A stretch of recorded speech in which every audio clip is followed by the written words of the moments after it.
Hello everyone, welcome back to A S NEET. तो आज के वीडियो में हम डिस्कस करेंगे बहुत ही इंपॉर्टेंट टॉपिक के बारे में, और इसमें आप सभी के साथ और आपके विचारों की जरूरत पड़ेगी, क्योंकि हमने हमारा काम बड़े ही अच्छी तरीके से निभाया है और अब आप सभी की बारी है। जितने भी स्टूडेंट्स पेरेंट्स की वीडियो देख रहे हैं तो प्लीज़ इस वीडियो को ज़्यादा से ज़्यादा शेयर कर देना और ध्यान से सुनना और अपने विचार जरूर बताना। इस वीडियो में आपको मैं सारी चीज़ें क्लियर करूंगा कि क्या होने वाला है और आपके साथ की किस तरीके से ज़रूरत होने वाली है, उन सभी के बारे में।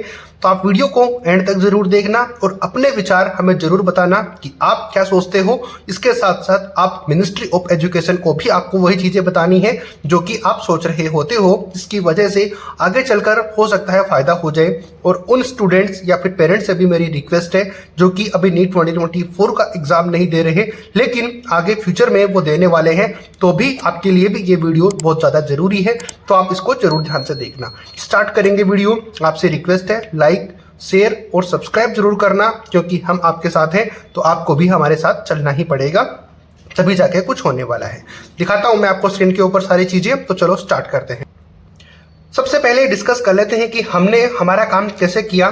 जैसे कि आपको पता है कि एनटीए ने काफ़ी ज़्यादा फ्लॉज किए हैं नीट 2024 का एग्ज़ाम कंडक्ट करवाने में, इसी का नतीजा है। और हमने इसके ऊपर काफ़ी सारे वीडियोस बनाए हैं और अच्छी तरीके से एनटीए से क्वेश्चंस पूछे हैं कि आपको किस किस तरीके से यहाँ पर ध्यान रखना चाहिए था एग्ज़ाम कंडक्ट करवाते टाइम पे।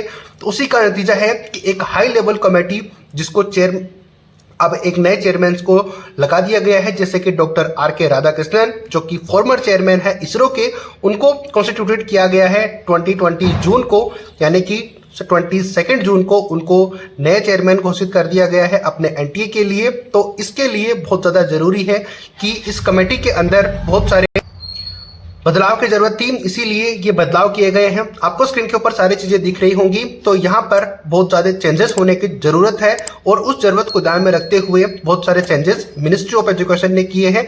तो इसके लिए अब आपको क्या करना है वो मैं बताता हूँ।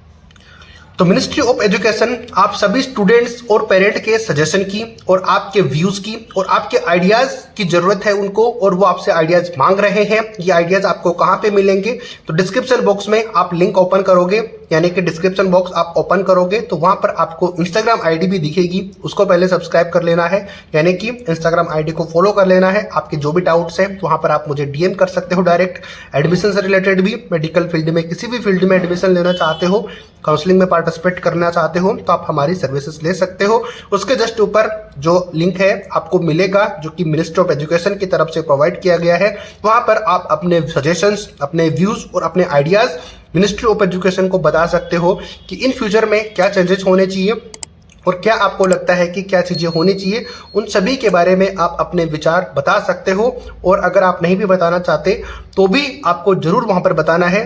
अगर आप बताना चाहते हो तो बताना ही है, अगर नहीं भी बताना चाहते तो भी आपको बताना है, ताकि इन फ्यूचर में कोई फायदा हो पाए, स्टूडेंट्स का भला हो पाए, ताकि आपके अकॉर्डिंग सब किया जा सके। आप क्या चाहते हो, जितने ज़्यादा ऑडियंस जिस पॉइंट के ऊपर ज़्यादा पॉइंट रहेंगे उनको ज़्यादा कंसिडर किया जाएगा। तो आपसे रिक्वेस्ट है कि आप जरूर वहाँ पर जाके अपने व्यूज़, अपने आइडियाज़ शेयर करें और कंफर्म किया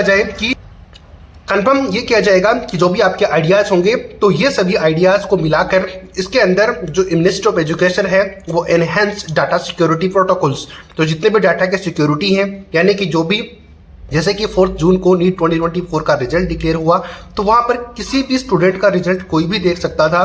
तो उसको ध्यान में रखते हुए एनटीए ने हालांकि इसके लिए अब जो मोबाइल नंबर और ईमेल आईडी वो भी लगा दी थी, ताकि कोई भी दूसरे व्यक्ति, यानी कि जिनका रिजल्ट कोई और नहीं देख सकता जब तक कि उनके पास उनका मोबाइल नंबर, ईमेल आईडी या फिर डेट ऑफ बर्थ के साथ साथ उनका रजिस्ट्रेशन नंबर अगर नहीं है तो वो नहीं देख सकते। तो इस तरीके की सिक्योरिटी, ना सिर्फ यही सिक्योरिटी और भी टाइप की सिक्योरिटीज है जिसके कि डाटा की लीक नहीं हो पाए, तो इसको इनहेंस करने की पॉसिबिलिटीज हो जाएंगी। आपके विचारों के अकॉर्डिंग या फिर आपके सजेशन के अकॉर्डिंग खुद का भी वो विचार करेंगे, बट आपके सजेशन से हो सकता है कि सबसे ज़्यादा फायदा हो, क्योंकि हमारे लिए सब कुछ हो रहा है तो हमारा व्यूज या फिर आइडियाज बहुत ज़्यादा जरूरी है।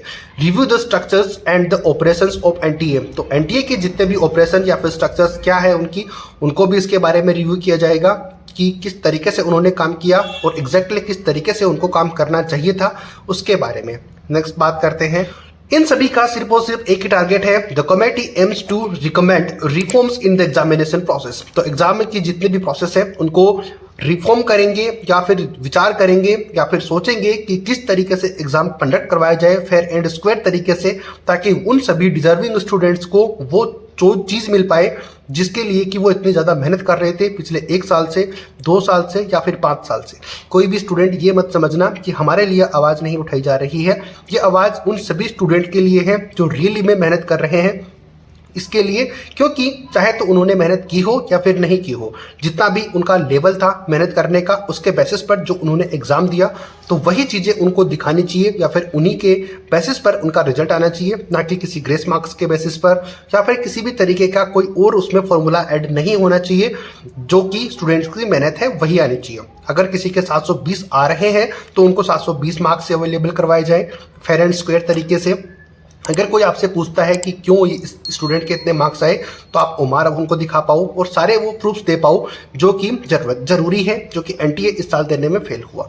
तो सबसे इंपॉर्टेंट बात इस वीडियो में यही है कि हमने वो सब करके दिखाया जो कि एनटीए के लिए आवाज़ उठानी थी, कि जो उन्होंने फ्लॉज किए थे, जो भी प्रॉब्लम उन्होंने नीट एग्जाम कंडक्ट करवाने में किए थे, उन सभी के लिए हमने आवाज़ उठाई। उसी का यही नतीजा है कि एनटीए में बहुत सारे चेंजेस हुए, एजुकेशन मिनिस्ट्री ने बहुत सारे कदम उठाए और अब 8 जुलाई तक आपके पास मौका है कि आप ये जो अपने आइडियाज़ हैं वो आप जमा करवा पाओ। डिस्क्रिप्शन बॉक्स में लिंक मिल जाएगा, आपको कहीं पे जाने की जरूरत नहीं है, वहां पे जाके आप अपने आइडियाज़ विचार बता सकते हो। 7 जुलाई तक अपना विचार दे सकते हो। 27 जून से लेकर 7 जुलाई तक आप अपने आइडियाज़ वहां पर बता सकते हो, सबमिट कर सकते हो, क्योंकि 8 जुलाई को हियरिंग होने वाली है, उसमें तो फाइनल डिसीजन हो ही जाएगा। बट उससे पहले आपको अपना काम करना है, क्योंकि हमने सारी चीज़ें कर दी हैं, बहुत सारी आवाज़ उठाई। उसी का ही ये नतीजा है कि अब गवर्नमेंट हम सबसे अपने विचार मांग रही है, तो आप जरूर अपने आइडियाज़ बताएं और हेल्प कर पाएं कि किस किस तरीके से एग्जाम कंडक्ट हो पाए। तो यही था इंपॉर्टेंट वीडियो। आप सभी से रिक्वेस्ट है कि वीडियो को ज़्यादा से ज़्यादा शेयर करो, सब्सक्राइब चैनल को करो, क्योंकि आने वाले जितने भी इंफॉर्मेशन होगी हम आपके साथ इसी तरीके से शेयर करते रहेंगे और आपका साथ रहेगा तो फिर चीज़ें अपने अकॉर्डिंग हो पाएंगी, ना कि उन तरीके से जो कि गलत तरीका होता है किसी भी फील्ड के अंदर। हमें सिर्फ फेयर एंड स्क्वायर तरीका चाहिए। बहुत से स्टूडेंट्स के मैसेजेस भी मेरे पास आते हैं कि सर रीनीट नहीं होना चाहिए, नहीं होना चाहिए, बहुत सारे मैसेजेस भर भर के आ रहे हैं, लेकिन अब सारा डिसीजन होगा वो सुप्रीम कोर्ट के हाथ में है, जो भी होगा वो मानना पड़ेगा। तो आपसे रिक्वेस्ट है, मैंने पहले भी बताया था कि आप अपने स्टडीज़ को कंटिन्यू रख सकते हो, चाहे तो आपके कितने भी मार्क्स क्यों ना हो, क्योंकि आपको हर सिचुएशन के लिए रेडी रहना पड़ता है। और मेरा फेवरेट डायलॉग हर बार मैं बोलता हूँ कि एमबीबीएस कॉलेजेस या फिर मेडिकल फील्ड में आपका एडमिशन होगा तो वो सिर्फ और सिर्फ आपके नीट के स्कोर के ऊपर, आपके रैंक के ऊपर होगा, चाहे तो आपने बहुत सारी मेहनत की हो या फिर ना की हो। तो ये थी सारी अपडेट्स। तो जरूर डिस्क्रिप्शन बॉक्स ओपन करके यहाँ पर अपने रिव्यूज शेयर करना, अपने आइडियाज सजेशन जरूर देना। तो बाकी कोई डाउट है तो आप मुझे डीएम कर सकते हो इंस्टाग्राम पे, कमेंट करके बता सकते हो आपके क्या विचार है। मिलते हैं नए अपडेट नई वीडियो के साथ, तब तक लाइक शेयर सब्सक्राइब कर देना। जय हिंद, जय भारत।